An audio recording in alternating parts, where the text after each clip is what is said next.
Mandy, since we're all here, do you want to just introduce your daughter? Oh, sure. This is my daughter, Jordan. So she's a 7th grader at Cheney, so she's joining the meeting today. Welcome. Glad to know you're excited about libraries. Or couldn't get a ride home. One or the other, maybe both.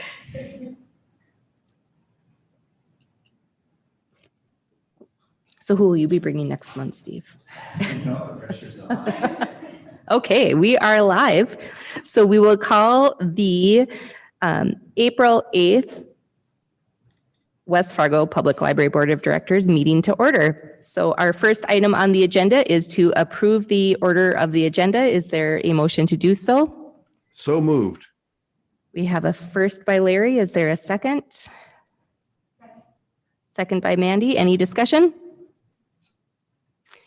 Hearing none. All those in favor of approving the order of the agenda, please say aye. Aye. Opposed, same sign. Motion passes. Moving on to the consent agenda. Is there a motion to approve the consent agenda? Yeah, I'll make the motion. Okay. Steve made the motion. Do you have your microphone? Is your light green? All right. Now I'll make the motion. Okay. Is there a second? Yes, second. Larry made a second. Is there any discussion? Hearing none. All those in favor of approving the consent agenda, please say aye. Aye. Aye. Opposed, same sign. Motion passes. We will move on to the regular agenda. The first item on the agenda is the presentation of 2020 annual report of the West Fargo Public Library. We are going to move that, table that until the May meeting. Do we need a motion to table it? Or John, do I have the approval to just move it as board chair? Madam Chair, you really should ask for a motion to table it with a specific date to the meeting that you want it tabled to. Otherwise, it just automatically comes up at the next meeting. Okay. I'll move to table the presentation of the annual report until the next regular West Fargo Public Library Board of Directors meeting. All right. I'll second that. Any discussion? All those in favor of tabling the presentation of the 2020 annual report of the West Fargo Public Library to our next regularly scheduled meeting in May of 2021, please say aye. Aye. Opposed, same sign. Motion passes. The item is tabled until May. The next item on our agenda is to discuss the rescheduling of the June 10th, 2021 library board meeting to June 17th. So if you all recall, it's a big year for the library. It's our 50th anniversary on June 10th. And Carissa and I have talked about it, and I think that our director and board would be better served to be available to celebrate than to have a meeting. Carissa, do you have anything you'd like to add? I do not. I agree. I think that is great. We have a open house event that we hope to host in the works. So I think that rescheduling would be a great idea. Does anybody have any conflict with moving that meeting to June 17th? It's 1 week later on a Thursday. Is a motion needed to move the meeting? John, is there a motion needed? Carissa and I discussed this prior to the meeting, and we do not believe there is a motion needed to reschedule, but we'd like to verify. Typically not, as long as the board is okay with moving it to that alternative date and you provide the appropriate notice. I think the public will, if they come to the celebration, will enjoy us so much that they may want to even hop on to the meeting the following week. Hopefully. Yeah. That'd be ideal. So I'll ask one more time since we don't need a vote. Does anybody see any conflicts with moving the meeting from June 10th to June 17th? No. Okay, let's schedule that meeting, move it to 5:30 on June 17th in the same setup we have now on Zoom, YouTube, and here in the chambers. Okay, our next item on the agenda is to discuss the process of accepting, reviewing, and recommending applicants to fill open board seats. And we're going to begin with Carissa, and then Carissa will pass the baton to John Shockley, who will fill us in more. Carissa? Thanks, Alana.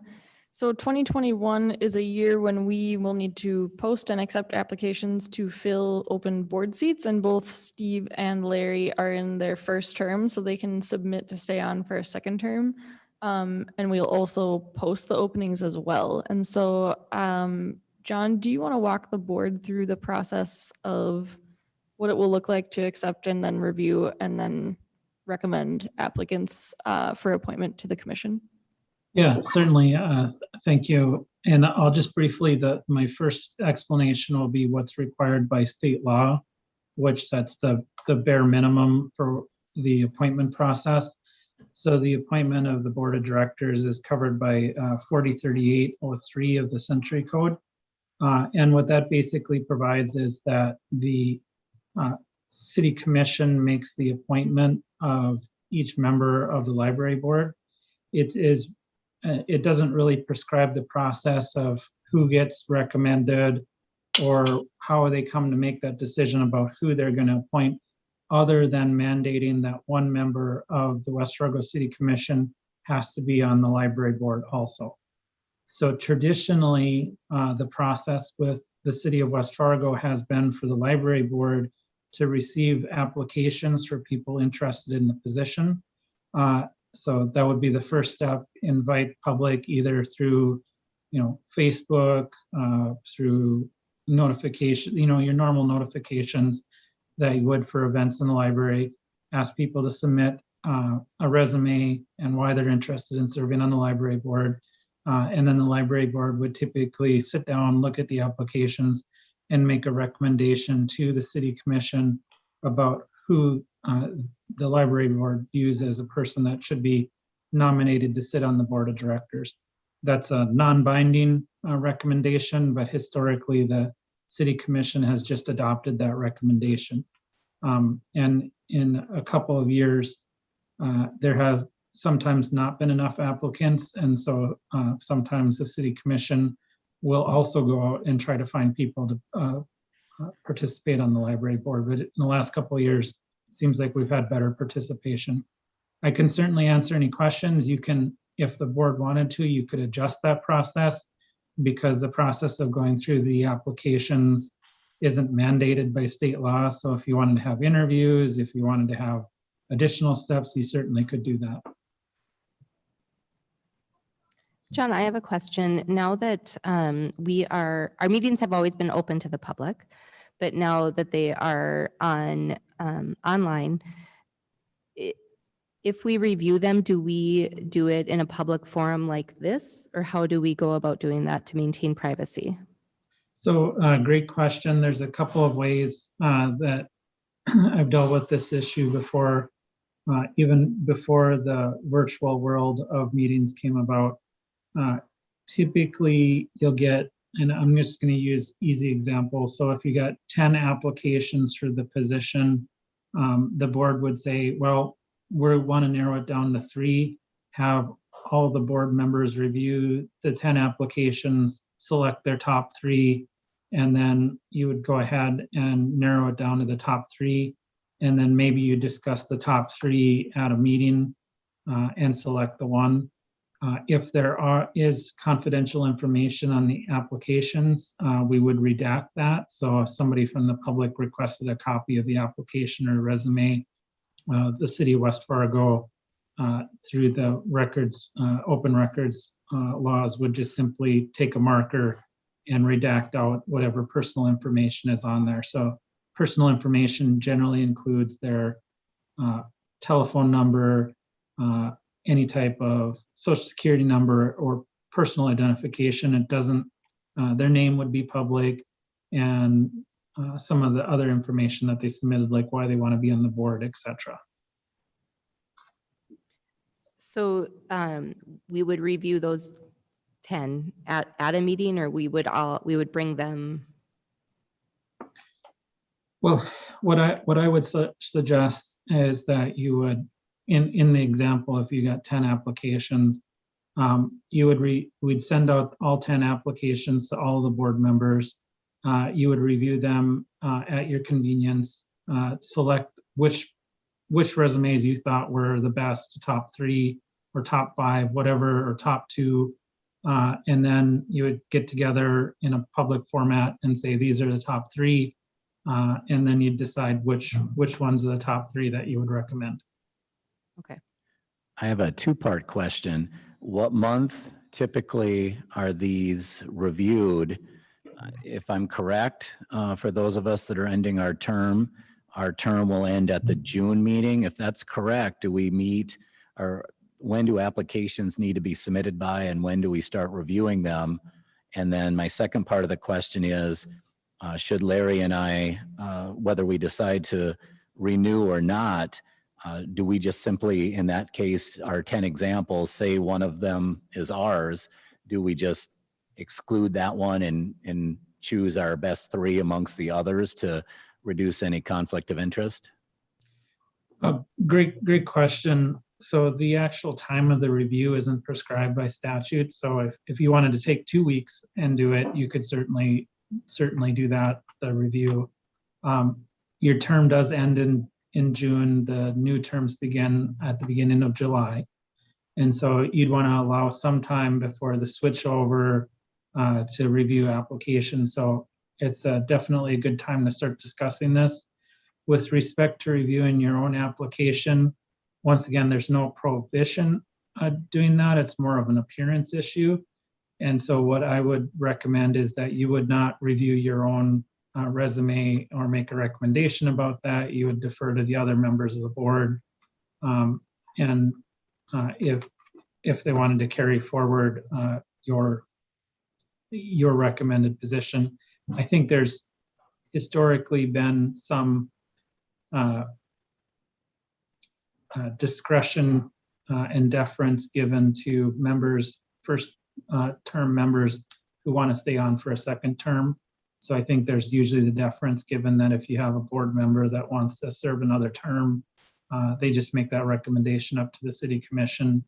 I know historically the city commission has typically like to see people who want to serve multiple terms because of the information you gain, and it's a good experience, and you can only serve so many terms on the library. So many consecutive terms. 2. Yep, but you could take a break and then rejoin. Okay. I just want to make Correct. sure that we don't limit people to Correct. a lifetime every years.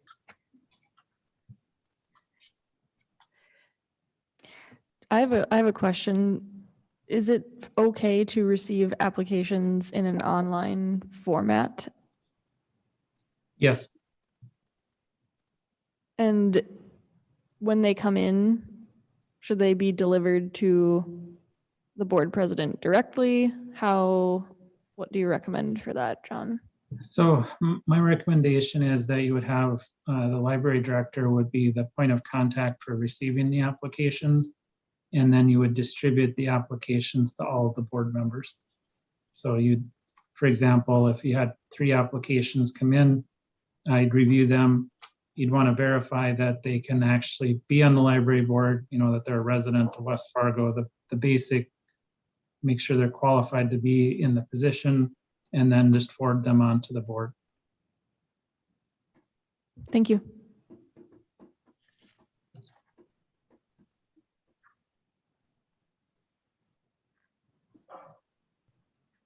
So as far as a timeline regarding this, I know Carissa and I have talked about it a little bit. Carissa, do you want to review what we've talked about and make sure that the board is on board? Yeah, sure, absolutely. So we discussed having the positions posted for about a month, from about the beginning of May to the end of May. Is that right, Alana?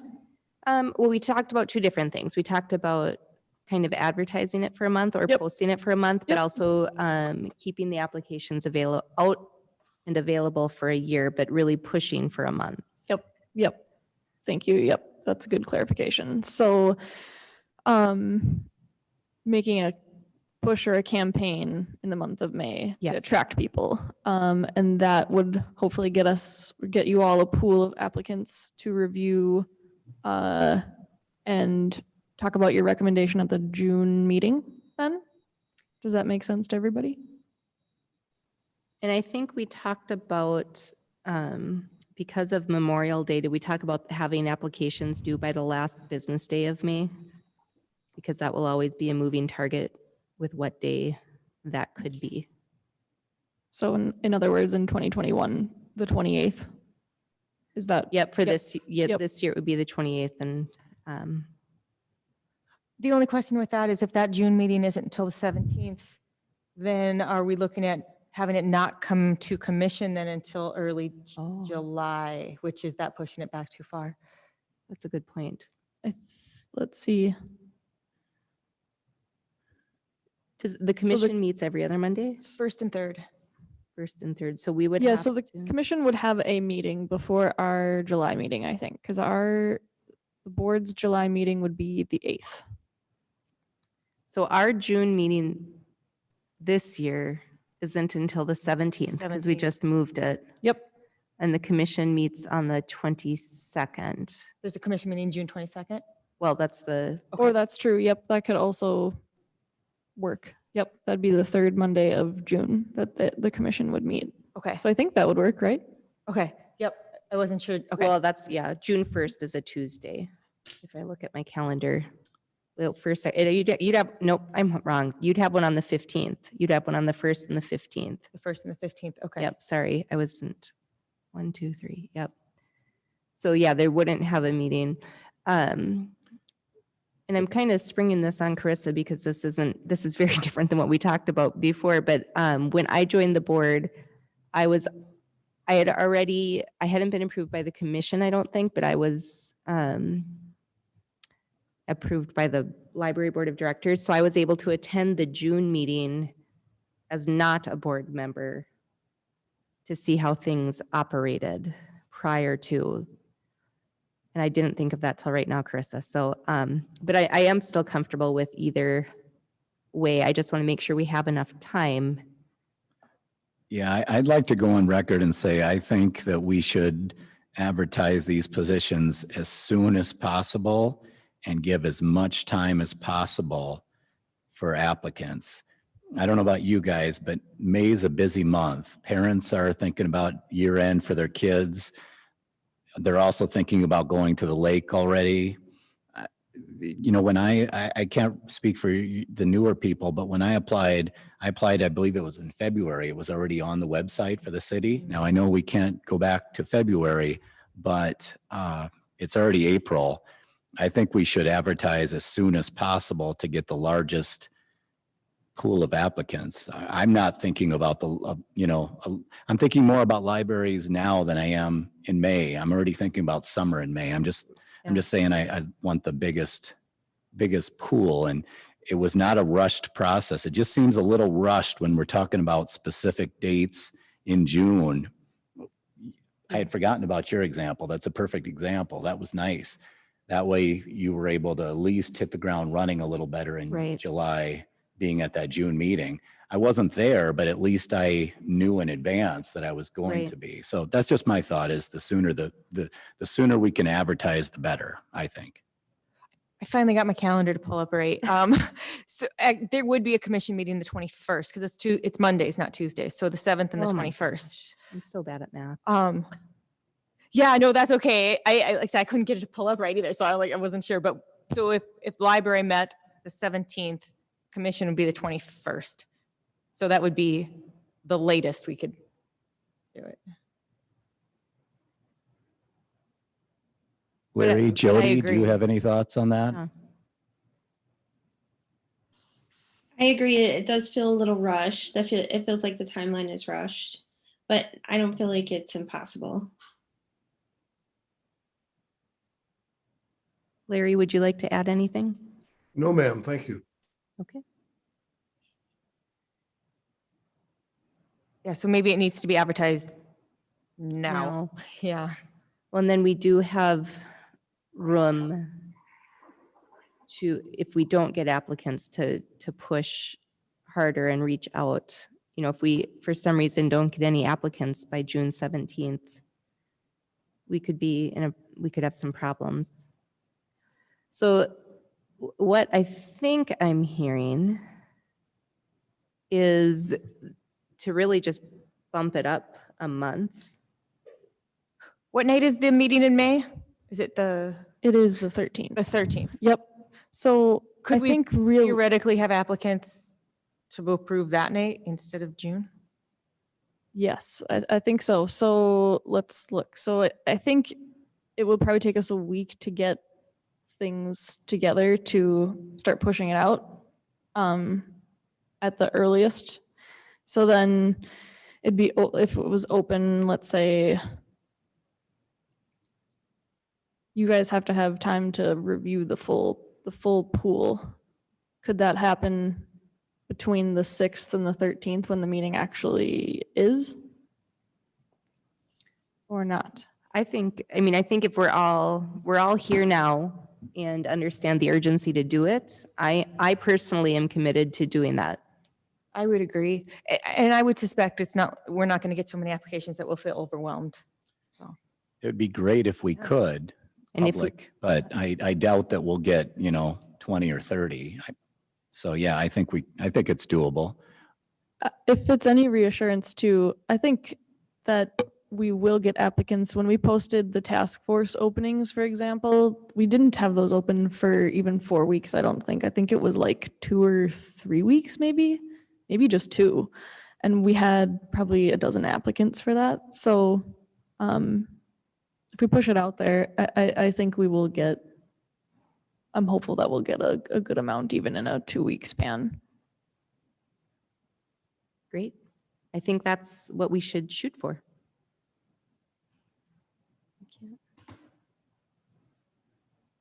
Does anybody have anything else they would like to add?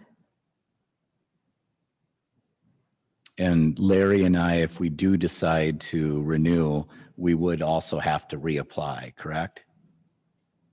Yes. John? He nodded yes. John gave us a thumbs up on that. Okay. Please do. We encourage both of you, please do. Yeah. Well, and I will give you all a notice privately if I don't decide to, but obviously if you don't have my application or Larry's application, that will be another sign. And obviously that would add a little more urgency to all of us to try to review, to get a Well, great placement. here's a question. This would maybe be a decision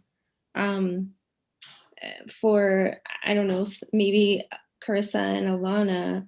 If you guys do decide to reapply, what's the decision-making factor for advertising then? Do we still go through that process? I don't know that John heard you direct that question to him, but as I understand it, we would treat every application the same, and then the board would weigh the applications individually. I thought I heard him say that it is possible to carry forward the recommendation for the existing board members and that was sometimes encouraged. Yeah, sorry.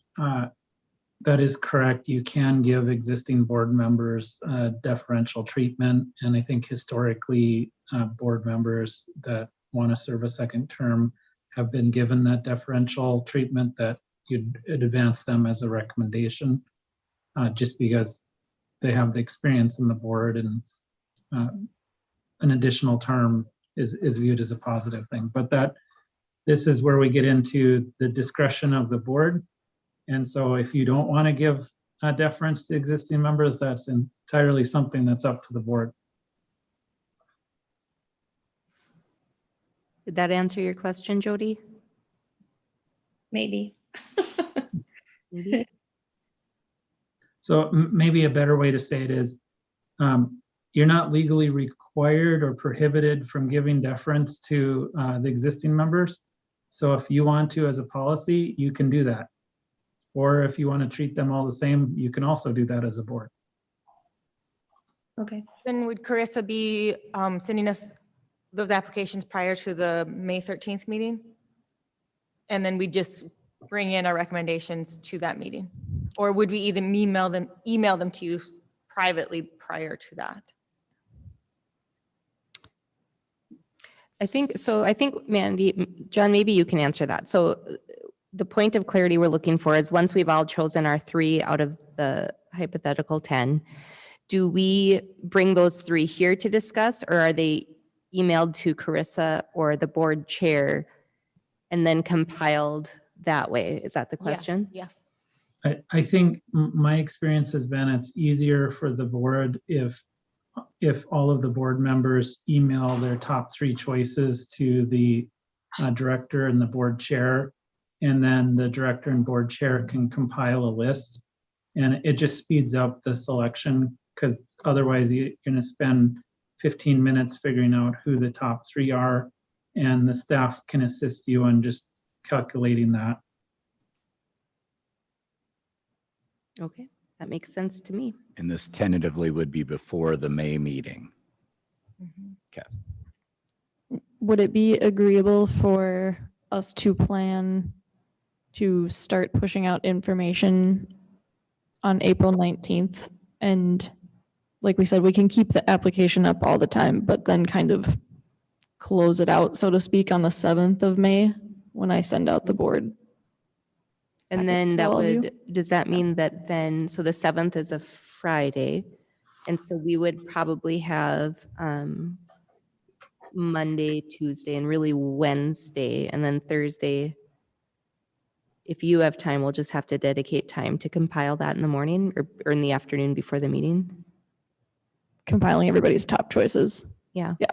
Yep. So the board this year, because we got a little bit behind the 8 ball, it sounds like we'll have to hopefully be willing to commit to sometime on the 10th or 11th or 12th to get that information to Carissa. The sooner the better, so that we can come as prepared as possible for the May meeting.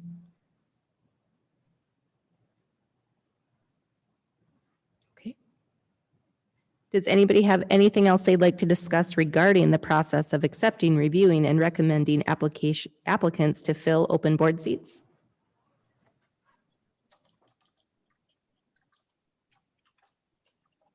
And if we do have questions, John, is it fair to say that you're available for questions outside of meeting time?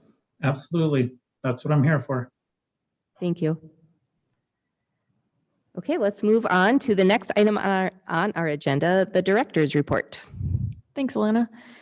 We have, we're doing a number of, we're doing a bit of hiring right now. We have 4 vacancies at the library that are at various stages of filling, and having that handful of vacancies and then hiring and going through the onboarding process with folks is taking time. And as a result of that, some of our projects and internal processes are slowed down a bit. So we're absolutely working to get those positions filled as quickly as we can. But all of it, from recruitment to the hiring and onboarding, is really important, and we want to take our time with it. So we're working on that. One of those positions, the deputy director position, closed on Monday, April 5th, and it was a really, really good pool. And I worked really hard to do direct recruitment through my network and every resource that I had at my disposal. And next week we're going to begin interviews, and I've asked Commissioner George to sit in on the interview panel.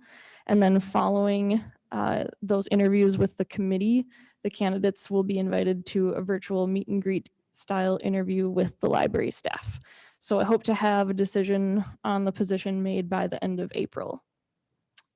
As the 2022 budget planning process is ramping up, a group of people, including myself and Alana and Commissioner George and Commission President Dardis and City Administrator Tina Fisk and Finance Director Jim Larson, are going to meet next week to discuss the library's annual budget planning process and begin discussing some long-term financial planning.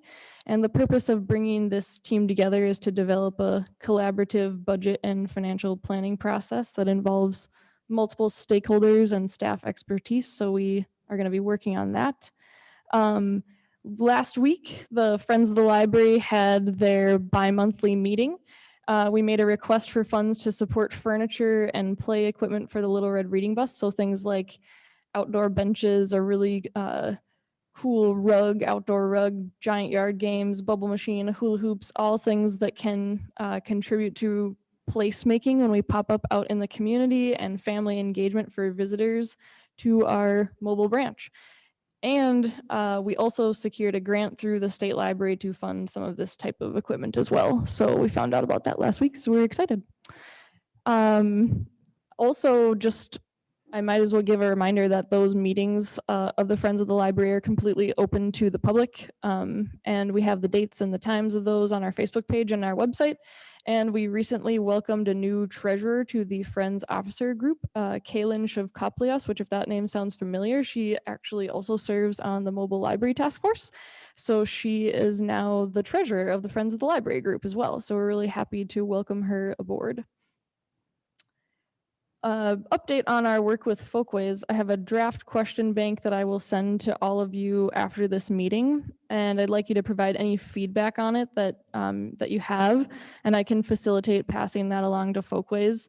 And then next week, we're hosting a meeting at the library with both some city and library stakeholders, including Commissioner George and Alana, just as another opportunity to have a discussion with Folkways before the survey actually goes live to the public. And so the group can provide feedback on the survey directly to Folkways at that time too. And then we are going to aim to have the survey actually go live the week of April 26th. And that is all I have. Does anybody have any questions for me before I turn it over to Lauren for her programming update? Just for the public's sake, when are those meetings again for the Friends of the Public Library that's open to the public? Oh, great question. They're every other month. So we just had the April one. So the next one will be in June, and they're the first Thursday of the month, 6 p.m. This last one we had actually at City Hall in the training room. Hoping to have the next one at the library in the meeting room. Before that, we had several of them via Zoom throughout the year, but we had our first in-person one in a while in the City Hall training room last week. So yeah, so bi-monthly. Next one is June, first Thursday, 6 p.m. I don't have the date for the June one off the top of my head. First Thursday though. So yeah. Any other questions for me? This is the time of year to get excited about that. It is, yes. Go for it, Lauren. All right, I'm gonna go ahead and share my screen.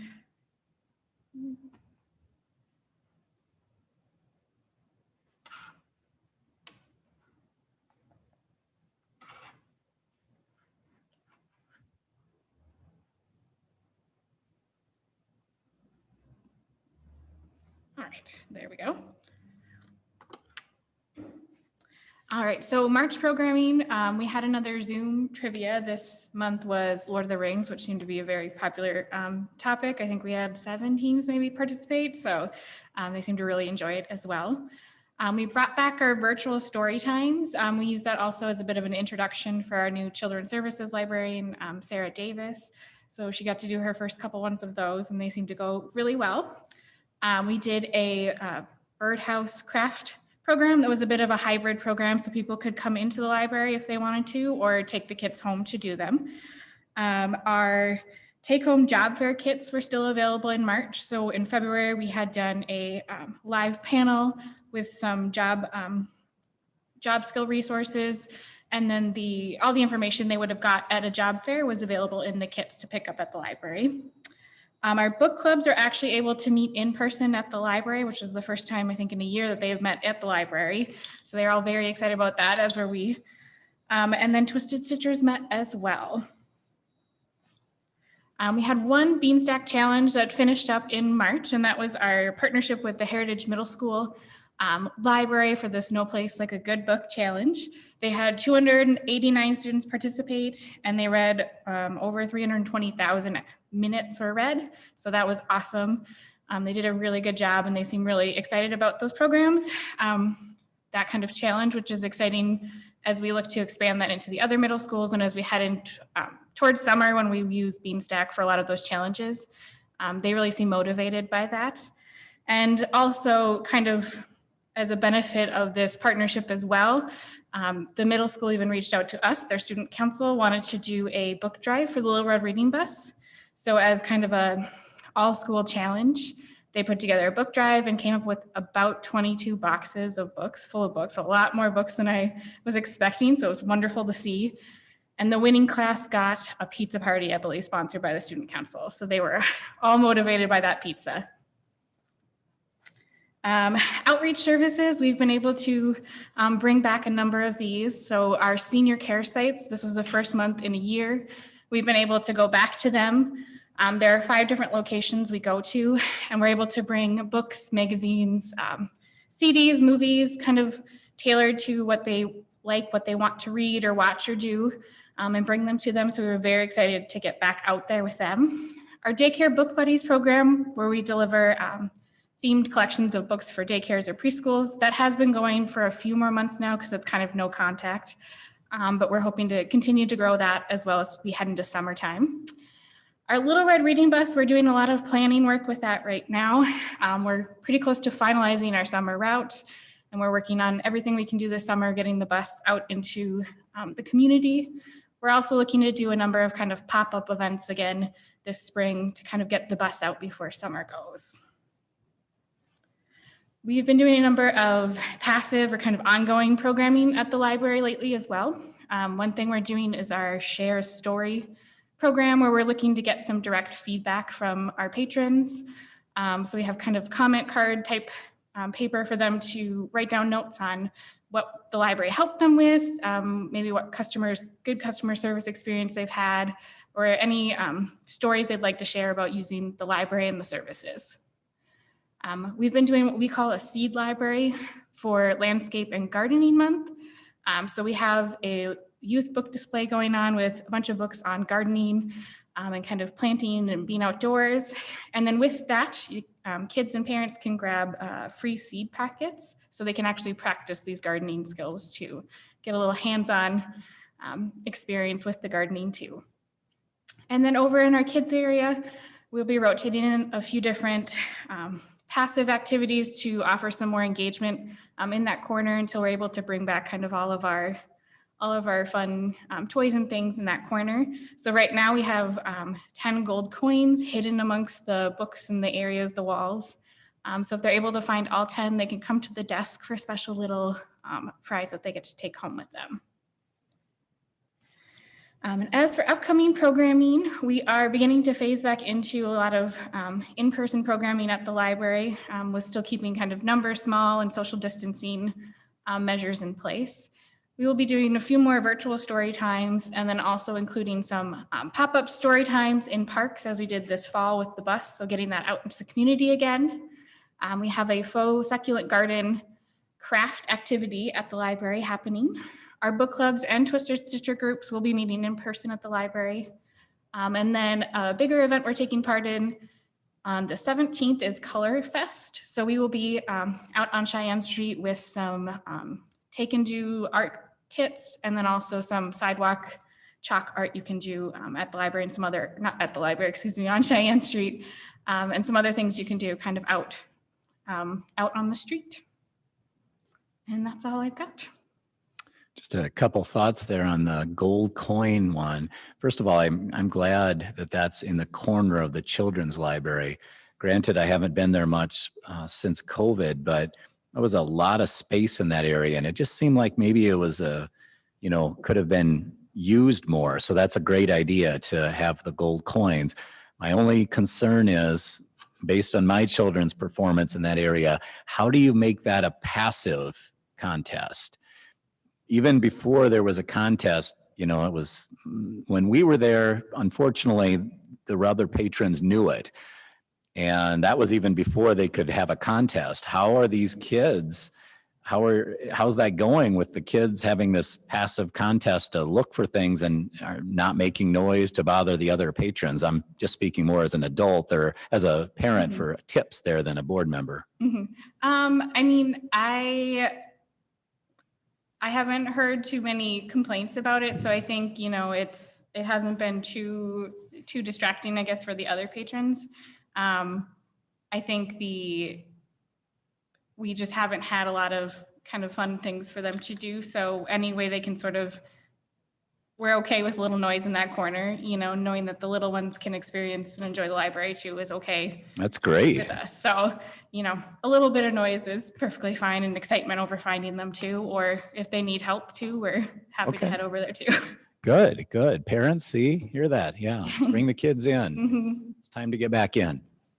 I'm really excited for the succulent garden, the faux succulent garden. I've signed up. I have friends recruited. Very excited Wonderful. for it. Anything about the summer reading program, or am I a month too soon to be asking questions? Well, we're right in the middle of planning, so we are looking to launch it on June 1st and then go all the way through August 12th will be kind of our closing celebration. So we're right in the middle of all of our planning right now. Still too early. I meant like the kickoff, still too early to determine whether it's virtual only or whether it's hybrid in person and virtual. We're still, well, we're looking to have kind of a bigger event celebration for the 50th anniversary. So we're going to use that kind of as our sort of kickoff celebration, I guess. Good point. Yeah, you don't want to, you got to pace Yeah. ourselves. We don't want to party This- too hard. This year, we decided that we're going to start summer programs and the route on the 1st, and then we'll have the 50th event on the 10th instead of a big event on the 1st to start summer reading program. So we're gonna do it a little different. But that said, like last year really changed summer reading program for good, for the better in a lot of ways. We have a lot more options for people to sign up than from the convenience of their home in ways that they couldn't before. And so that kind of changed our programming and the events that we had in the summer too. That kickoff was like kind of one of the key times to sign up for the summer reading program. And now last year when we transitioned the program to being virtual, and we started using this tool that everybody uses to sign up for the program and track their reading, that changed kind of the whole structure of it. So yeah, people are able to sign up a lot earlier and at their Yes, and- convenience yeah. than they ever could before. So yeah. Thank you. Does anybody have any other business they'd like to discuss? Carissa, were you done with the director's report? I'm finished. Thank Okay. you. Is there any other business? Hearing none, I would entertain a motion to adjourn. I believe that's my job. I'll move to adjourn. Okay, we have a motion. Is there a second? Okay, since no one else wants to second it, I will. Okay, any discussion? Hearing none, all those in favor of adjourning the meeting, please say aye. Aye. Aye. Opposed, same sign. Motion passes, meeting adjourned. Thank you, everybody. Thank you. Right, and we are done recording.